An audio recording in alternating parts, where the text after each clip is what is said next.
We just talked about the main event coming up at UFC 226 in a couple of weeks. But now I want to talk about the co-main event, which I'm just as excited for. I don't know if you are. Max blessed Holloway, blessed Era, blessed all day, versus Brian T-City Ortega.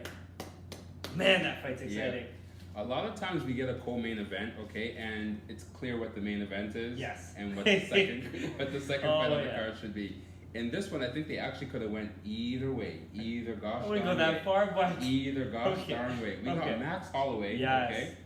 Yes. Who's on a 12-fight winning top streak. of his game. Unheard of. 12 fights. 12 That's ridiculous. fights, okay? And like he just lost to Connor a couple years ago, so you got to think how active, probably 3 years ago or so, but still, how active is this guy? Very active is the answer to that question. And then we got T-City, who looks unstoppable. Yeah. Somehow always finds a way to...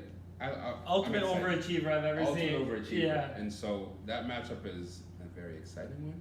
As a result, I'm very excited. No, you seem excited. And I'm excited too for that matchup because, again, like I talked about in the previous video, I do like when you do have number 1 versus number 2 in the same division. Yep. I think there's something to be said about that. And these two really have cemented themselves. Like T-City's kind of worked his way up, you know? Yeah. When he beat Frankie Edgar, who I didn't even think he was going to beat. He didn't beat him. He killed Frankie Edgar. Yeah. He actually he ended Frankie. Yeah, he ended Frankie. Edgar. Beat Cub Swanson, and Cub looked unstoppable right before that, you know, disposing Duho Choi. So I think this is, and correct me if I'm wrong, this is probably Holloway's toughest test, which says a lot because Holloway's record is unbelievable. But this may be his toughest test on paper in the last 12 fights. Yeah.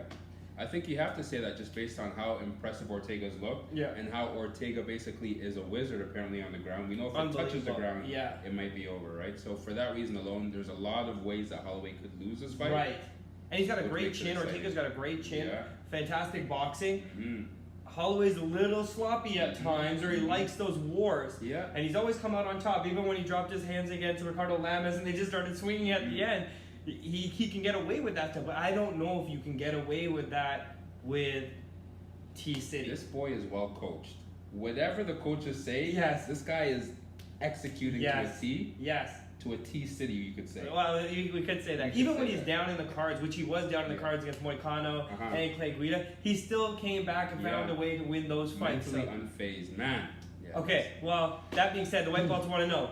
Who do you got? I'm going to go T-City. Because sometimes when you see someone on the rise the way I'm seeing T-City on the rise, you got to move out the way and just let the rise feel like happen. this video, this last 4 minutes, you just came to that revelation. Before that all happened, you were probably on board with Holloway. That's the fun of making videos. That's it. We learn on the way. I'm going blessed Era. There's nothing that shows me that that's changed. Yeah. He is dominating that 145-pound division. He would have been the 155-pound champ if they just let him fight Khabib. But that's another story. I think it'll be a fantastic fight. Looking forward to that. Looking forward to the whole card. I'm done. Anything else you got to say? All I'm going to say is you watch your face when T-City... Oh my God. Blessed Era. We're here.